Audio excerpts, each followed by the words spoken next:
Alors bonjour à tous, on a la chance dans le coin des déblogueurs aujourd'hui de recevoir Diane Brasseur qui vient d'écrire Les Fidélités chez Point Seuil, qui vient de sortir chez Point Seuil, qui était chez Alary Édition je crois au départ. Et alors moi je vais vous raconter une petite histoire, en fait vous m'avez scotché Diane Brasseur, parce que quand votre livre est sorti, l'adultère banal d'un homme d'une cinquantaine d'années, j'avais pas tellement envie de le lire. Et puis finalement, une amie a insisté, donc je me suis mis dedans et j'ai vraiment été scotché.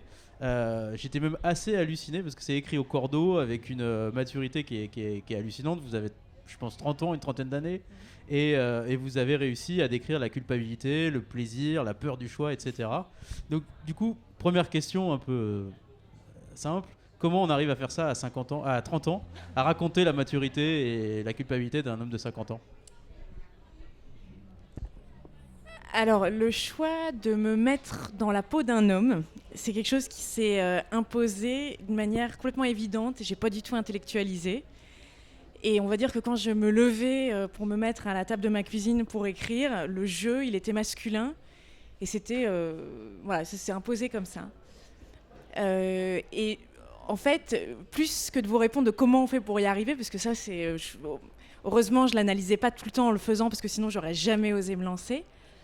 C'est surtout que je me suis rendu compte que le jeu masculin, ce costume d'homme que j'enfilais tous les matins, un peu quand on met sa cravate avant d'aller partir travailler, ça m'a complètement libérée et ça a levé l'autocensure. Et je pense que c'était le masque vraiment au sens où Wilde l'entend, c'est-à-dire demander à quelqu'un de vous dire la vérité, il ne dira rien, et donnez-lui un masque, il vous dira tout de lui. Et moi, tous les matins, je mettais mon costume d'homme ou mon masque, et ça levait complètement l'autocensure, ça me libérait dans l'écriture. Et c'est là où je me suis vraiment laissée aller pour me mettre dans la peau d'un homme. Après, là où vous avez raison, la difficulté, et là où j'ai trouvé le chemin escarpé, où j'ai eu peur, moi, où je voulais vraiment pas faire de fausses notes, c'était sur la différence d'âge. Parce que je l'ai écrit, j'avais 33 ans, et donc je me mettais dans la peau d'un homme qui avait 21 ans de plus que moi. Et je voulais pas que cet homme paraisse immature, inconséquent, et que tout le questionnement qu'on peut se poser à cet âge-là, je voulais pas qu'il soit artificiel.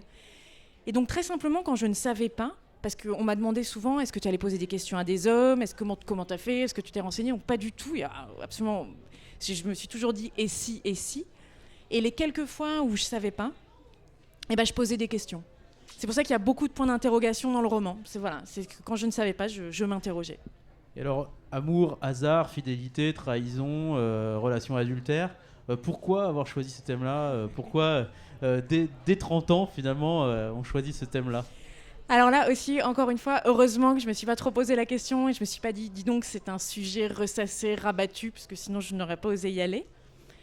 En revanche, en fait, c'est en lisant un livre que j'ai eu envie d'écrire celui-ci. Et je pense pour moi qu'il y a un mouvement qui est assez proche dans la lecture et l'écriture. C'est un élan qui est similaire. J'ai lu Les Amours transversales de Catherine Cusset, qui raconte tout un tas d'amours transversales. Et quand j'ai terminé ce livre, je me suis dit que moi, j'avais envie de raconter ma version de l'amour transversal. En fait, j'ai eu envie d'écrire un livre pour pas porter de jugement. Voilà, je trouve que souvent, très rapidement, au détour d'une conversation, dans un dîner, on peut ranger quelqu'un dans une catégorie très très vite, que ce soit la maîtresse, un homme qui trompe sa femme, une femme qui trompe son mari, une femme cocu, enfin voilà. Et moi, je me suis dit, ce que je souhaitais faire, c'était raconter l'histoire d'un homme qui aime deux femmes à la fois, et ne porter, voilà, absolument aucun jugement. Juste les faits, rien que les faits. Et pour rendre la chose encore plus...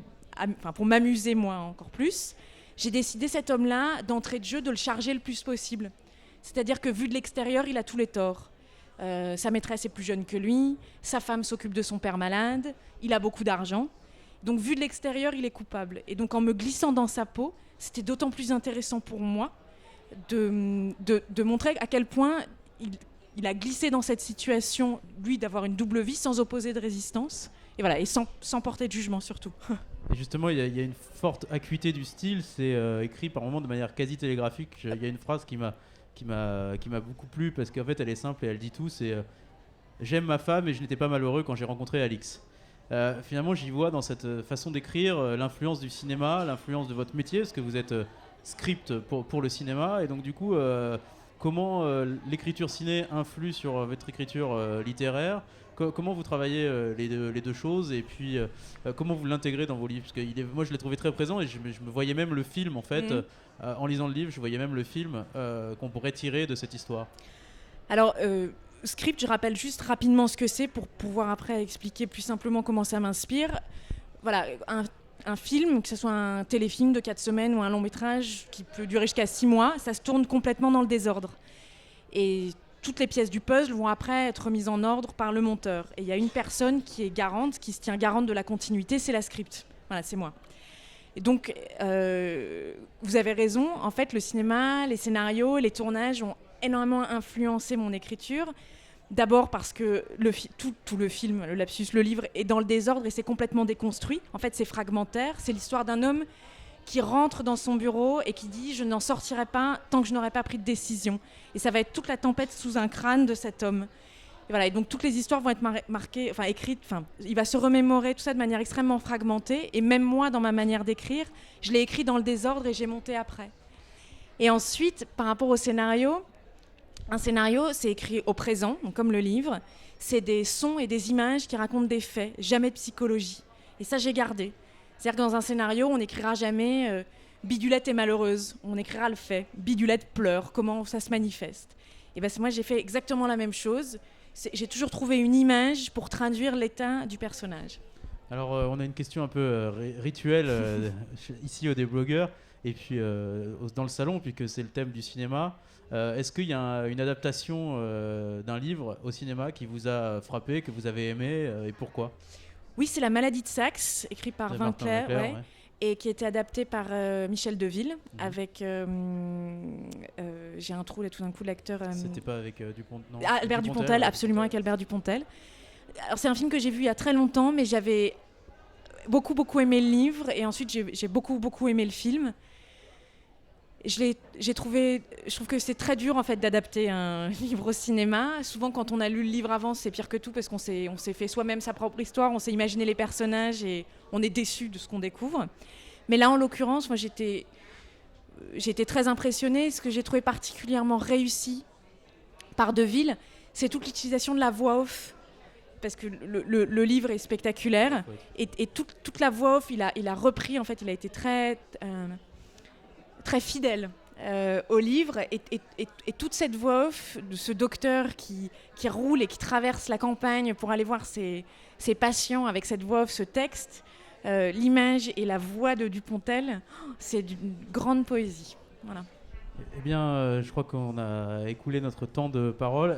Un livre à conseiller au public que vous avez aimé, qui vous a inspiré et qui vous a donné peut-être envie de devenir écrivain ?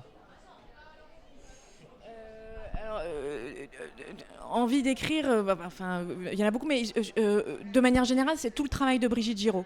Voilà, de J'apprends à Un voir un corps que je vois juste là, à Une année étrangère, toute son écriture, tout son travail, voilà, me touche beaucoup. Ouais. Eh ben, Diane Brasseur, merci beaucoup. Je vous engage vraiment à lire ce livre qui est hallucinant de maturité et d'intelligence dans ce qui peut raconter des tribulations d'un homme entre deux femmes. Voilà, bravo Diane Brasseur, et à bientôt, j'espère.